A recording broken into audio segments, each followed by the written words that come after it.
The defamation of Strickland Topbloke. Cue that music.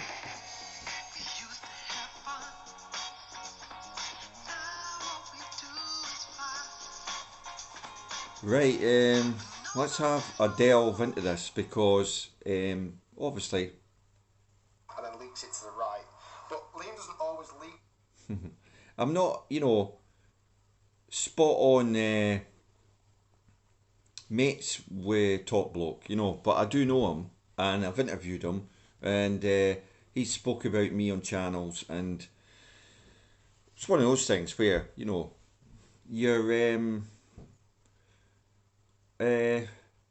well, back in the day you'd call it pen pals, pen pals.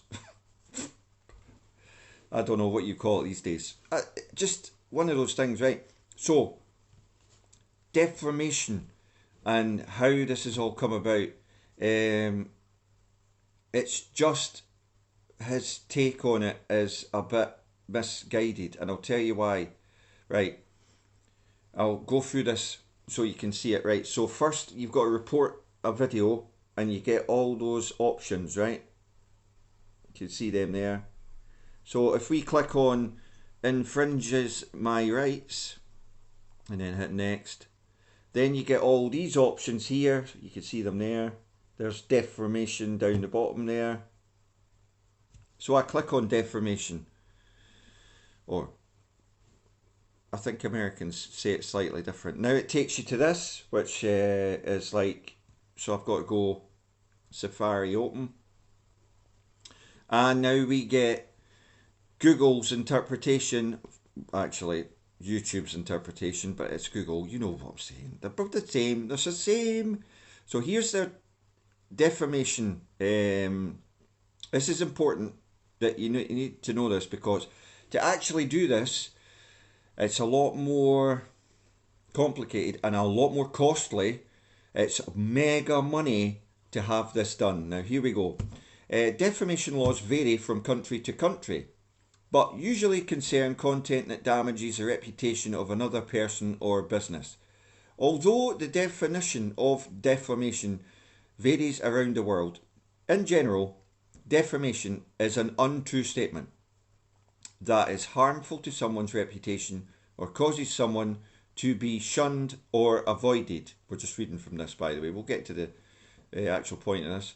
But, we take into account local legal considerations in our defamation blocking process, and in some cases require a court order for us to be able to process a defamation blocking request. The claim needs to be specific and strongly supported.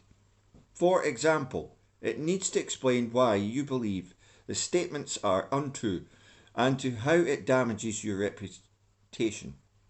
In some cases, uploaders will willingly remove harmful content because obtaining a court order, right, so here we go.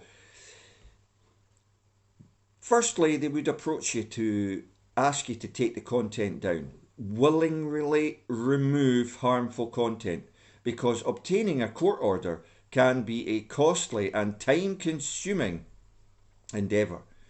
We encourage users to contact the uploaders of the content in question directly. If you are unable to reach the uploader, consider whether the video meets the standards for removal under our privacy or harassment policy, neither of which the claimant did. So they didn't go down the road of privacy or harassment policy. If you've attempted to contact the uploader, we do not know if they have or they haven't, and you believe a defamation claim is more appropriate than a privacy or harassment complaint, please select which country of dispute you have from the drop-down menu below, and then obviously you follow the instructions, okay? So we've got to that point now, we've selected that. Because we are not in a position to adjudicate truthfulness of postings, I'll say that again. YouTube are the legal stance, because we are not in a position to adjudicate the truthfulness of postings. We do not remove video postings due to allegations of defamation. Consistent with section, here's the legal jargon bit, consistent with section 230 bracket C of the Communications Decency Act, we recommend that you pursue any claims that you may have directly against the person who posted the content. If you choose to pursue legal action against the content creator, note that we may be prepared to comply with any order requiring the content creator to remove the posting in question. If there is a court order that involves content posted on YouTube, you may forward this via the postal address to... So you've actually gone down all this road, you've spent a fortune getting a court injunction from a judge, signed off, and then you have to go to all the bother to put it in the mail and post it directly to YouTube. And at every point, the claimant in question here who's taken this out should have at first, second and third attempt contacted the uploader to have the content removed. If you have a concern relating to copyright, please visit our copyright centre. Well, that wasn't the case.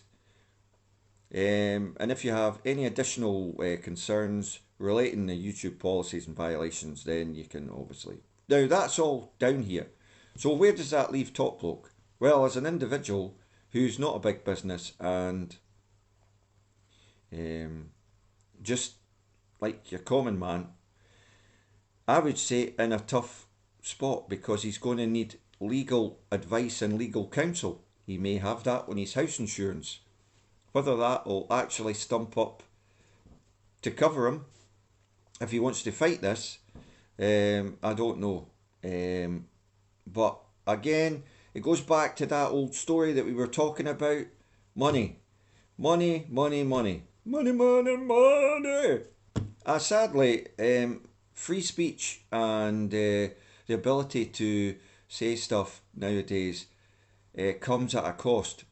And it's weighted in the favour of the people with money. So all this has done really is highlighted that in his video somewhere there was an untrue statement, and all of us who watched that video now, and you guys in the States can still watch that video because the video in the States and other areas other than the UK is still available to watch. You're just sitting there going, what statement was untrue and who's actually done this? So all this has done is caused like a whole load of questions about who's done it, why have they done it, and what was untrue, and how was it going to be, you know, it's just added more and more questions. And this will rumble for ages. Now, if, like I say, Topbloke takes the gamble and decides to challenge this and loses, then he's liable for all the costs. It's all right saying, oh yeah, but if he wins it, then he gets all the costs and everything back. That's fine, but and if he loses as well, then there'll be an order for compensation as well. So really, I think, rightly or wrongly, he may well have to just take the video down permanently, and maybe, I don't know if this would be one of the, every judge would have his own opinion, but maybe he'll have to go on public record with an apology. I don't know. It depends. Legally, all this stuff is quite in-depth and not confusing. I mean, it's fairly straightforward once you click through that. But it shows you that there are like bigger forces at work, and people are like interested in protecting their reputation in business these days. Although, having said all of that, interestingly enough, rightly or wrongly. You tell me, I'm not a big, massive, mad Instagrammer or anything, but more than one or two of you have commented that the jazzy golfer has deleted her Instagram account altogether. Let's see if we type in Instagram jazzy golfer. The jazzy golfer at Instagram. Well, let's see. Says here it's still right. I'm not sure here. Right. Okay. So the jazzy golfer on Instagram. Not now. Let's see. No, she's still got it up here. The problem you've got with Instagram, right, and it's been proven in the past. Anything you say on social media stays somewhere, and it never ever goes away. So anything you ever say on social media can come back and haunt you. So, like for example, she's got 658 posts. She's got 49,000.3 k followers, and she's following 2,500 people. Um, she's got on it. She's a jazzy clothed presenter promoting the fun side of golf, passionate in getting women and juniors playing, global ambassador at Titleist at Footjoy at Golf Breaks, forms of office dot page responsive. Basically, she's making money from it, isn't she? She's what she called that thing again? Influencer. That's what she does. She posts pictures, right? And everyone can agree she's not that good at golf. But then that's really neither here nor there. Um, I don't know. She's clearly not deleted her Instagram posts or account, but she may well have had it closed down for a couple of days and done a clean out. Who knows? I mean, it's not uncommon to do that, is it? But her Instagram account's there, so it's not true. Her Instagram account has not been deleted, although I did get messaged a few times saying that she's deleted her Instagram account. And clearly it's here. And she's got all her pictures up. You know, there seems to be a trend pattern in golf where media companies and any sort of public image in golf wants to get themselves associated with or have good looking people around them, you know, presenting stuff in a way that because they're good looking, I think they think that, oh, they're good looking, so this is going to appeal to a lot more people, right? Because they're good looking, this will attract more people to the game because they'll go, oh, look at that good looking person playing golf there. Um, this could be anybody. This could be a man, could be a woman. Doesn't, you know? The theory behind it is if you get a bunch of good looking people together and you, well, form a band, right? You call yourself anything you want. Have a couple of like catchy tunes. Cause you're all good looking, you all jump about. You're all young kids, hip and happening. Next thing you know, you get a following. That following becomes like a massive, massive surge, like a big train, and it keeps you going. And you just keep churning out the hits. And the next thing you know, you're global, and you're selling millions, billions. You're number one everywhere. And this formula seems to be, shall we say, being bastardized a bit by golf. in the hope that we could do a super thing like that. And the next thing you know, when golf's always been about talent and ability. If you've got talent, if you've got ability, and you've got the skill and the goods, 9 times out of 10, you should be able to break through and become like the number one world golfer. Eh?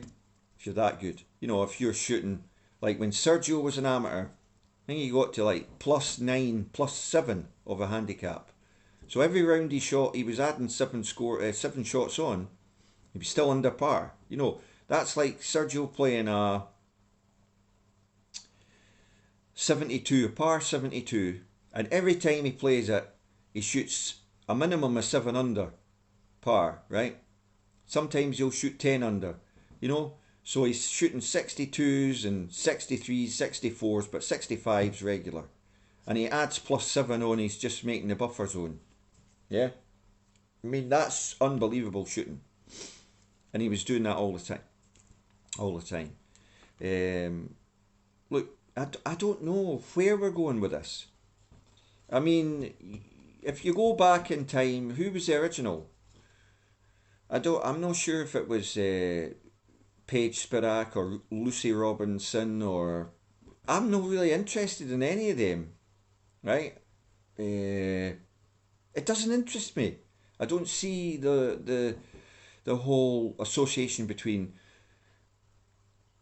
if you're good looking, if you put stuff up on social media platforms, loads of pictures, you suddenly become this influencer and you get paid and people give you money to have stuff in things, and um, you can you then start like being associated with stuff. Just being associated with stuff and posting it on your channel seems to boost people's sales and things like that. I just don't get it, and I never have got it. um, Sponsorship of any nature is obviously paid, and if you break it down to the classic right sponsorship deal in golf, if you're a professional golfer, is the bag deal, right? What's in the bag normally, and you're paid because you're playing those clubs, and me and you watching the golfer playing, wow, wow, Titleist clubs, or wow, Callaway clubs, or wow, Wilson clubs. And on the back of that, because you like that professional golfer, you rush out to the range and you try those clubs. Oh yeah, they're the ones and you put them in your bag because, well, that's what they're hoping for. Obviously, if you're clever enough, you work out, well, wait a minute, just because he's playing them doesn't mean they'll be any good. I better try a couple other sets, and then, I better try this, I better try that. I better get the best club, rather than, no, it's got to be that club because, well, he plays it, so I want to play it, right? But nowadays there's so many other ways to get paid. A lot of bag deals don't pay that much in comparison to apparel. That's like, the stuff they all kick about in, shirts and shoes and clothes, and they get, it's like a win-win. They can't lose. They get loads of clothes sent to them. They just turn up with it, wearing it. I mean, what's hard about that? They walk about with, all this gear on, and they're getting paid, astronomical amounts of money. And again, it's like because they're this, because of that, because social media pumps out like picture after picture after picture, and like you are like subconsciously getting bombarded with all this advertisement, although it's subliminal advertisement. It's not like a direct advertisement that it's an advertisement. Like on the telly, boom, boom. There's a kit. It's an advert. So you're constantly getting bombarded with this stuff, and you know Topbloke has highlighted that from the word get go, and he's been on his chariot trying to highlight the fact that none of this that you're watching is really real. It's all contrived and made to make money. Now money has come back to get him. But anyway, I hope you've enjoyed this ramble, got something out of it. Done Golfing is all for charity. Here we are 100% giving away all our ad revenue, and that could be quite a substantial amount of money, to charity. Macmillan Cancer, Help the Heroes, and Shelter UK. All you have to do is hit that subscribe button. We reach 1,000, we get monetised, all that money that comes in goes to those charities. I think I am the only YouTuber on YouTube doing that, giving away all their ad revenue. If there's someone else out there, you tell me who they are, because I haven't found them yet. And they're all very protective about anything like that. And they seem to be like, oh, you can't do that, you can't do that. You can't give away all your ad revenue. How can I know? Well, I am. And it's going to charity. And those charities need the money. So let's give it to charity. Stop being so defeatist. And no, it's not defeatist. They're trying to defeat me. They're trying to block me. They're trying to ignore me. They're trying to... it's just, who is he anyway? Well, I know I'm a nobody. But I'm trying to make a difference. So I'm going to stick with it. But the thing is, why not, help a guy out now and again? Why not mention a guy? Why not support other YouTubers? I just don't get it. I don't get the whole singular thing. You've noticed that if any YouTubers do anything now in partnership, it's because they're both getting played off each other. They're both pushing up their subs. It's just a racket. It really is. At the end of the day, it's all about like how many views you get, right? Because these guys are raking in big bucks. Even a small channel, 40,000 plus, right? You're talking that subscribers. Well, an average view count, you're talking like a minimum of 40 grand a year, up to like 80, 120,000 pound a year. You name me a job in the UK where you can earn that sort of money.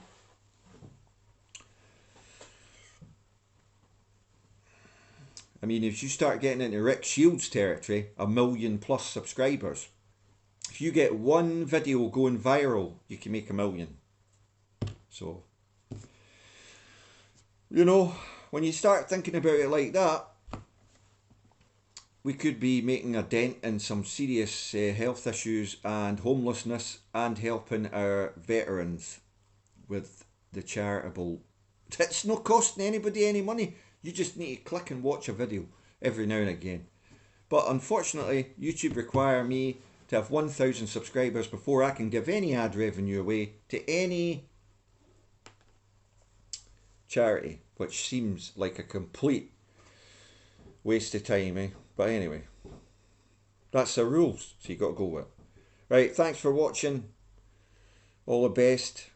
Keep your chin up. Remember, all these restrictions, they're coming to an end eventually. But if you've been watching the news enough, you'll know eventually is the key word there.